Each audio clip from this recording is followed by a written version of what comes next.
Welcome to the emergency medicine course. I'm going to start off by talking about the approach to the undifferentiated patient in the emergency department. So the first question you want to ask yourself when you see a patient in the ED is this patient sick or are they not sick? If your patient is sick, you know that you need to act quickly in order to get the situation under control. So first and foremost, you're going to get help, especially if you're a relatively junior trainee. You want to make sure you have some backup so you can take good care of the patient.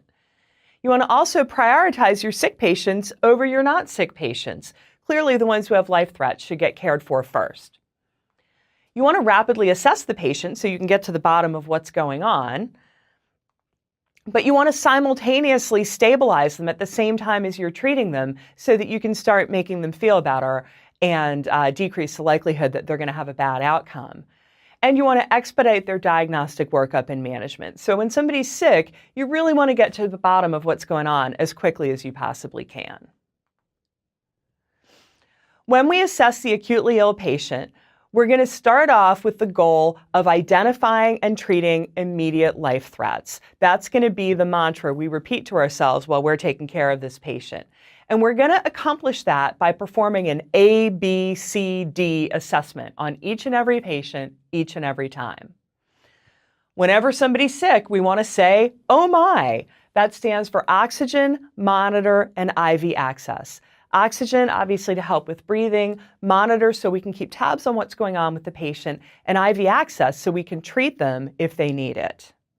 Like I mentioned before, the goal with sick patients is simultaneous assessment and treatment. So while we're assessing our patient, if we identify a life threat, we don't want to just keep going along and assessing them. We want to address that life threat immediately. This is not the time to sit down and take a leisurely history and perform a physical exam and then start thinking about treatment. We need to be able to do everything all at once to get the ball rolling for our patient and get them stabilized as rapidly as we can.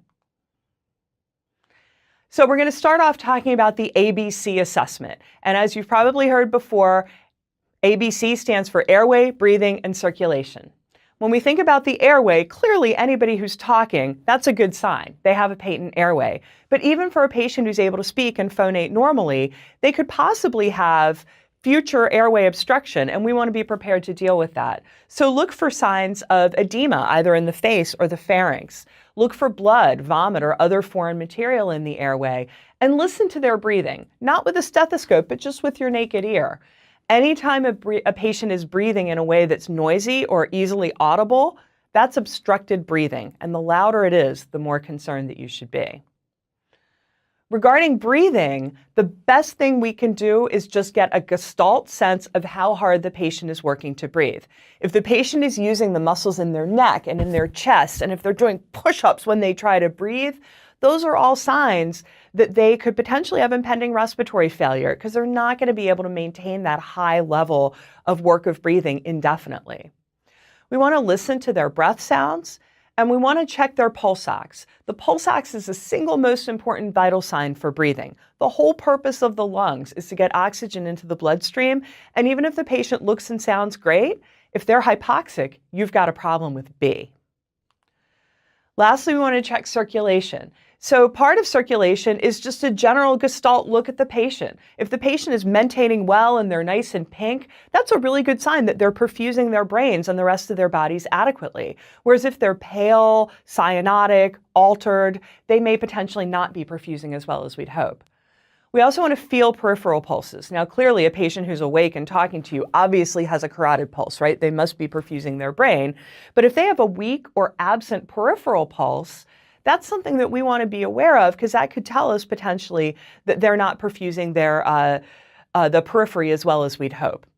We also want to look at their vital signs, the heart rate, the cardiac rhythm, the blood pressure. These all give us important clues about the adequacy of circulation. So let's start off with A and B. Now, A and B are usually assessed together, and the vast majority of A and B problems are really B problems. They're usually caused by pulmonary disease rather than primary airway emergencies, although we do look at the two things together. So again, respiratory rate is an important vital sign for A and B. A patient who's breathing very quickly, you want to be concerned about the possibility that they're going to tire out and not be able to sustain that respiratory rate. I also want to mention that respiratory rate is often not documented correctly in the chart, so this is one that you should really check yourself. You should bust out your watch, look at the patient, count their respirations over the course of a minute so that you can get a really good sense of how quickly they're breathing. Pulse ox, we already mentioned, is absolutely critical. It's the most important vital sign for A and B. And again, that work of breathing. If a patient is using a lot of metabolic energy to get air into their lungs, they're not going to be able to sustain that indefinitely, meaning that they're not going to be able to continue oxygenating and ventilating normally in the long run. And they're at risk for developing respiratory failure. Anytime you suspect a problem with A and B, you want to start off by giving them high flow oxygen. That's going to obviously address hypoxia and hopefully also reduce their work of breathing because they'll be able to oxygenate with less effort. You want to be ready to manage the airway. That's not to say that every single patient needs to be intubated right this minute, but you want to have the necessary equipment, medications, and personnel available so that if you do need to manage the airway, you'll be ready. You want to auscultate the lungs, and that's really important because auscultation doesn't tell you if there's a problem with airway and breathing, but it can help tell you why. It can help narrow your differential. So if your patient is wheezing, you're going to manage them differently than if they have crackles versus if they have unilaterally absent breath sounds. So different lung sounds are going to help us understand what the underlying problem is and treat it accordingly. And then lastly, we want to get a stat chest x-ray. Any patient with any degree of respiratory distress deserves to have a picture of their lungs so we can get a better sense of what's going on with them physiologically. Let's move on to C. So we already mentioned some of the things we want to check for C. I want to also stress the importance of vital signs for circulatory assessment. So anytime a patient is tachycardic, there's one of two things going on. Either A, they're having a cardiac dysrhythmia, and you want to make sure that you address that rhythm disturbance as a primary disease process. Or two, if they're in sinus tachycardia, so their cardiac rhythm is normal, but their heart rate is fast, then you want to recognize that they are trying to physiologically compensate for some underlying derangement, and you want to figure out what that derangement is and take care of it.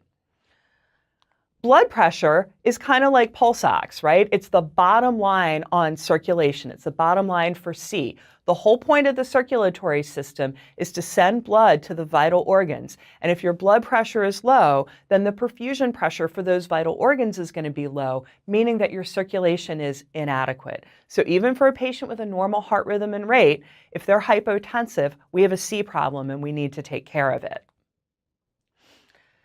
Anytime we suspect a problem with C, we want to make sure we get 2 large bore IV catheters, not 1, but 2. And that's so important because we want to make sure that we have the ability to rapidly infuse fluid or blood products if the patient needs it. And in the event that one of our IVs infiltrates or falls out, we want to always have a backup so that we're not facing interruptions or obstacles in trying to treat our critically ill patient. We want to make sure that we get a good look at the monitor and differentiate those patients who have non-sinus from those who have sinus rhythms. And again, if they have a non-sinus rhythm, we want to think about treating it. And lastly, we want to consider IV fluids. Now, not every single patient with a circulatory abnormality needs IV fluids, but the vast majority will benefit. There are some cases like cardiogenic shock where the underlying problem is really pump failure. The heart's not squeezing adequately to perfuse the body. That's a situation where fluid isn't going to benefit you. But in the vast majority of cases, filling up the tank or optimizing intravascular volume is going to be the first step in stabilizing C.